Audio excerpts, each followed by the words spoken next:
Blue collar, white collar, black professors, white scholars, politicians, Dalai Lamas. Everybody in the whole wide world need hope if I be honest. I'm in that number. Welcome to another episode of the Rob Report. I'm your host, Robert Bob TV Brown. What's up?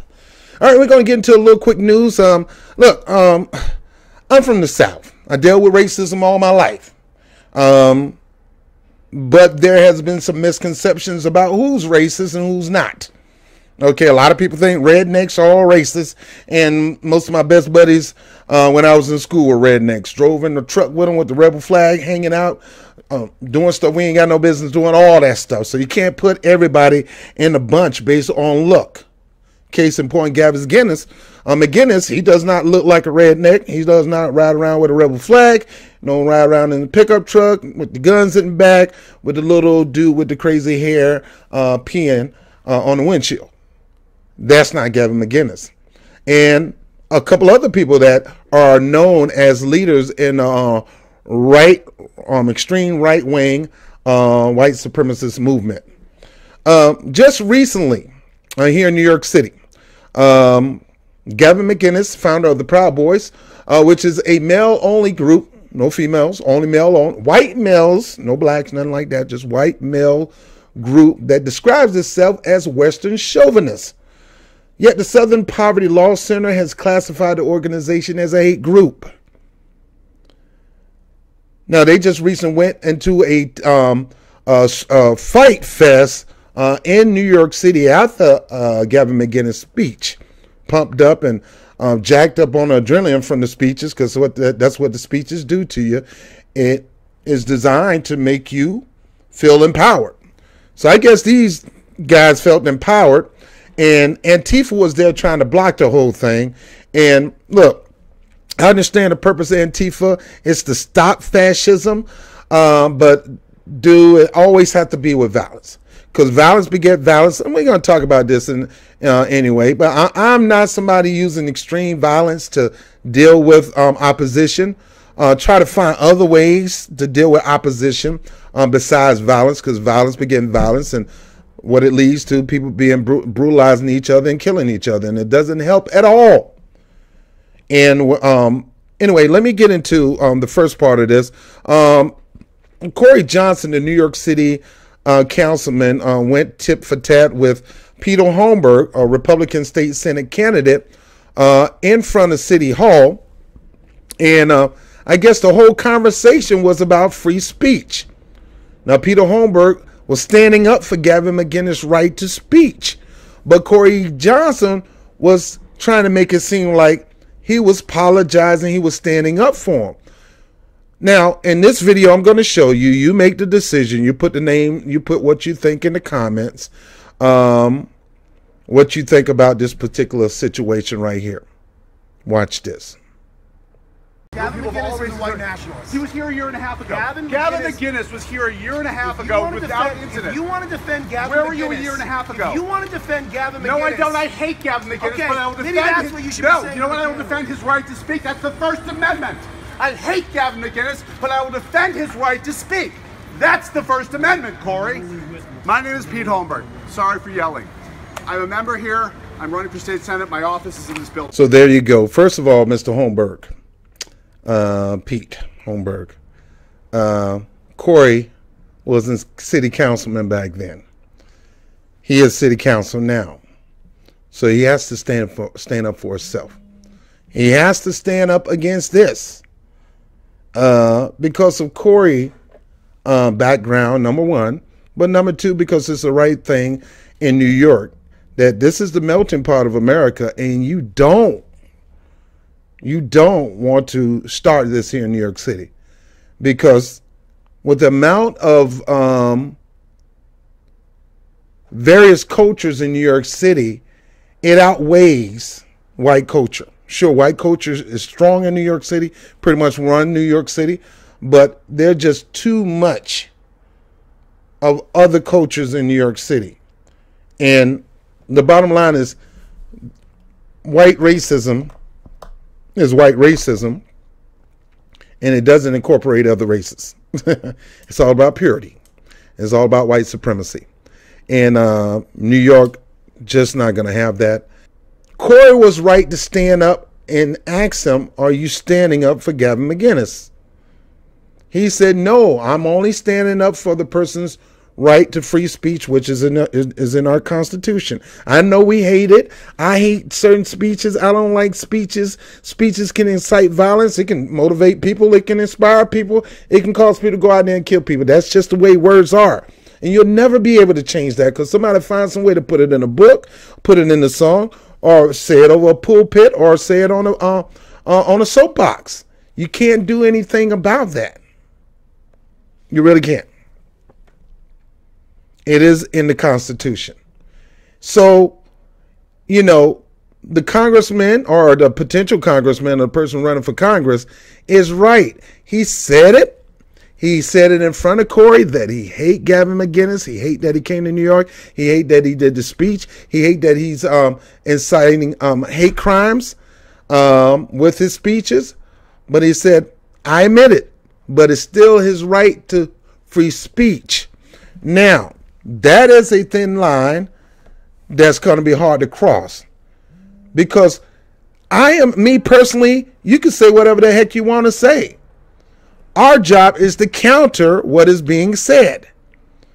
They can say it to a certain amount of people. We got to double say opposite to a double amount of people. It's war of the words. So in this situation, in this particular segment of the Rob Report, I want you to see, in my book, I think both of them had a point, both of them right. I don't think just because he's standing up for that man's opportunity of free speech or to freely speak, hate speech, which I don't like it. But he's not defending the man's position. And I can't assume that he's defending the man's position because he's a Republican candidate, because that would make me think all Republicans are racist, and all of them are not racist because I used to be a Republican. Yeah. And a lot of people I know are Republican and they are not racist. They're just conservative. They don't have different views of belief. That's all it is sometimes. But some people do take it to extreme, just like the extreme left leaning philosophies, they're extreme right leaning philosophies. All right, so that's enough of that. Put your comments below on what you think about the situation, who's right and who's wrong. Me, I think both of them had a point. Corey just took that seat as city councilman, so he got to stand up for the city and all the people within the city. Of course, he got to kind of paint the Republican as a person who's standing up for hate crimes and hate speech and things like that, when actually he may in his personal life, I don't know, but in that situation, I believe he's right. He has to stand up for that man's freedom to speak. But that doesn't mean he agree with him. That doesn't mean he is for him. Matter of fact, he said he hates him. He hates him. All right, so enough of that. Put your comments on there. Me personally, I wish there was some way to shut up hate speech. But like I said, if you can't say it out verbally, you're going to find other ways to say it through a song or writing a book or some kind of manifesto or whatever. So you can't stop hate speech. You're going to always have hateful people in the world. So you can't stop it. All you have to do is counter hate speech with love speech, unity speech, coming together speech. That's why I got this other YouTube channel called Winning with Love. And I'm currently doing a video series on Make America Love Again, because we need to fight hate with love, not hate with hate. Antifa hate white racists. White racists hate everybody but non-whites. White racists even like whites who like blacks, Jews, Hispanic. It's just crazy. This got to stop. It can't happen here. Now let me go a little more detail into the story. All right, so it said 3 people were arrested on assault charges, and they said those 3 people was Antifa. It wasn't the Proud Boys, which is an organization found by Gavin McInnes, which is supposed to be an organization about Western chauvinism. What's so proud? I mean, why would you want to be proud to be known as a chauvinist? Anyway, the Southern Poverty Law Center has classified the organization as a right-wing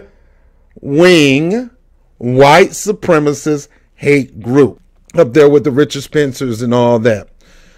Anyway, the Southern Poverty Law Center has classified them as a hate group.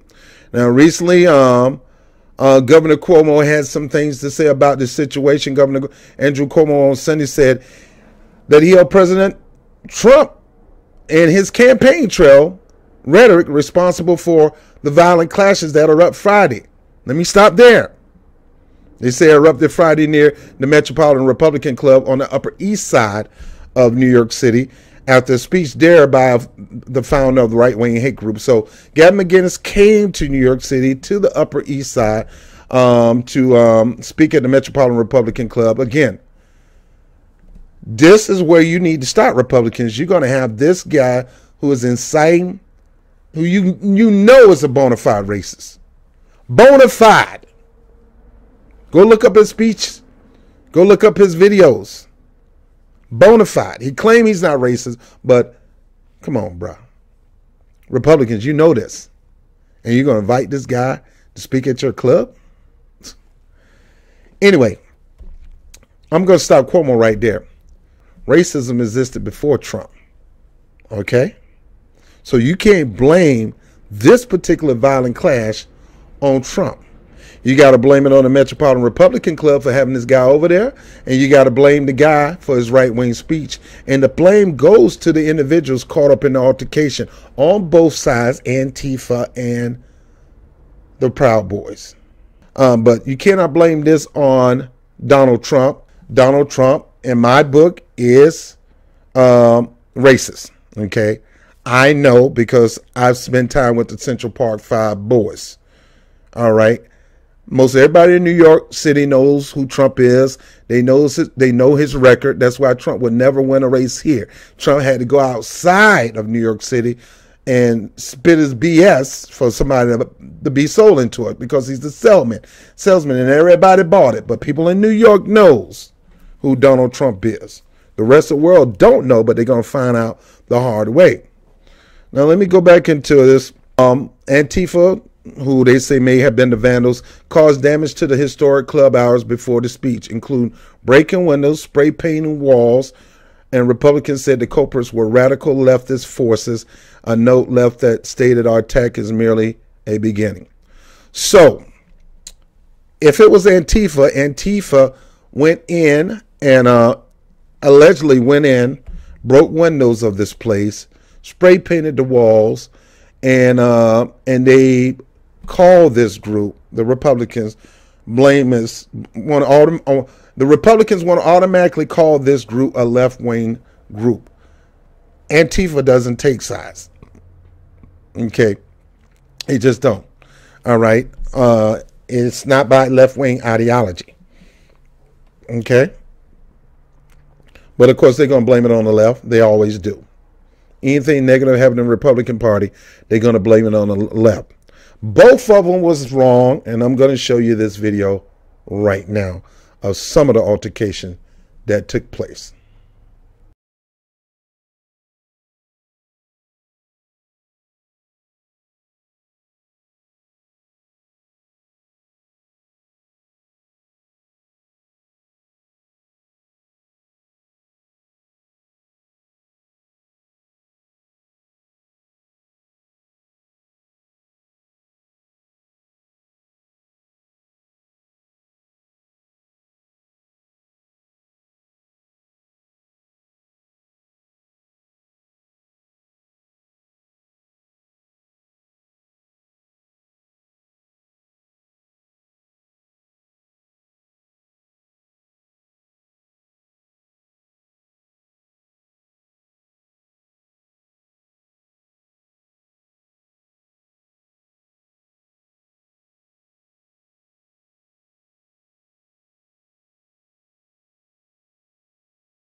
Well, as you see, you saw the altercation between the Proud Boys or the MAGA boys against what looked like Antifa. Now let's think about Antifa. You know, white racists are now dressing up as Antifa. They're trying to infiltrate Antifa. You know, they're trying to go out and do harmful things in the name of Antifa to make Antifa look bad.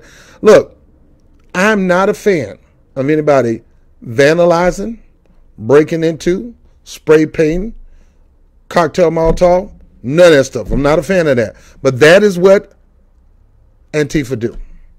Okay? Now, Republicans, when you're going to have a white supremacist, alt-right, extreme alt-right, right-wing ideology come into your base and speak, that's going to cause problems. Republicans don't even need to be embracing this type of ideology. But because the Republican has gone to the extreme right and the Democrats has gone to the extreme center right to lightweight right, where is there a counter opposition against that? Antifa can't be the only one. Black Lives Matter can't be the only one, but they're out there. The Black Panthers can't be the only one, but they're out there. And look, I believe that you should defend yourself. I don't believe you should be on purpose going out there cracking the heads of people. There's ways of dealing with hate groups and hate speech and hate crimes. There's ways. As long as people are alive today, you're not going to get rid of hate speech. I don't care. You can legislate it, but then that's going to go against the Constitution. As long as people are alive, you're going to get hate speech. Because hateful people say hateful thing out of their mouth, and that is what is called hate speech. You're going to say it either one-on-one with somebody or a group of people or an audience of people. It's still one man saying one thing out of his mouth that inspires hatred, hate, racism. You know, so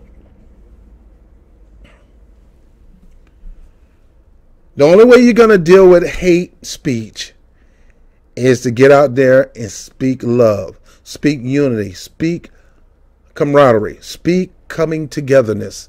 You continue to do that. Okay? Now, you're not going to stop Antifa. Antifa going to do what Antifa do. The Ku Klux Klan is going to do what the Ku Klux Klan do. The Proud Boys, Richard Spencer and his crew going to be doing what they're doing. We need more groups out there countering hate speech with love and unity speeches and coming together. Right now, I have another YouTube channel called Winning with Love with Bobby, where I teach nothing but loving one another, even the unlovable. Now, that's a little on the Christian end. It's a Christian speech, but I try my best not to make it so Christian. You do use Bible principles that we can put in place to teach love, mainly coming from Jesus, who is supposed to be the man that taught love to us all, unconditional love. I come from that order. I talk in the order of Martin Luther King Jr., where his main speech was not just rallying against the government, but he taught love. And that is from the order I am in. I'm from the Dr. Martin Luther King order of speaking love, but yet at the same time, I'm going to rail against the government if I have to. So people, go ahead and put in the comment box, what do you think? Who's right? Antifa was right, or was the Proud Boys right? Should Antifa went over there and went in their own personal space and if they did this, vandalize, break windows, cocktail Molotov, I don't think they did that. Letters saying this is just a beginning, inciting violence? Because that can happen on both ends. That can happen on the white supremacist end, and that can happen on the Antifa end. Either way, it's no good. Either way, it's no good. But Antifa going to do what Antifa do. White supremacists going to do what white supremacists do. And we're going to always see this clash. So put your comments at the bottom. And always remember this, as long as we live, you will never get rid of hate speech, because you're going to have hateful people speaking out of their mouth. That is the term for hate speech. When a hateful person speak hateful stuff out of their mouth, that is called hate speech. It can happen on a record. It can happen in a movie. It can happen on a pulpit. It can happen in some code. It can happen in the government. You stop that. You stop it by preaching love, countering his argument, and going further with a love argument. Why we should embrace, why we should nurture, why we should bring in one another, why we should hold each other hand and build a community of love instead of a community of hate. Why we need to stop thinking ideology and party and think loving one another. Because in my scripture said we are all created equal. We are all children of God. Okay, I'm done with this. I don't want to get too preachy on this. If you want to hear more message about my love teaching, go to Winning with Love with Bobby. Also on the Facebook group, Winning with Love with Bobby. I am a minister. I don't act like it sometimes, but I'm a licensed minister, and I do teach on the subject of love. I am currently writing a book on the subject of love. I'm currently doing a book right now called Make America Love Again. I do have a series on that website. I am still continuing to work on. So if you're up for it, it may not be for everybody. Go over there, check it out, and share it to all your loved ones, and hopefully it can be a blessing to you. But hey, I love you, and go out there and love people and don't hate. I'm Robert Brown with the Rob Report. I'll holler at you later. Peace. Hey, if you like the content, please like it, share it through all the social media platforms. If you have not subscribed, make sure you stop me right now and subscribe. Don't just subscribe, but hit the notification bell like that, a little bell. You gotta click that. That'll let you know when I'm dropping a video. Whoop, there it is. And by all means, if you want to support through Patreon, I appreciate people who appreciate the program and want to donate to the cause Bob TV. And I'm Robert Brown with the Rob Report.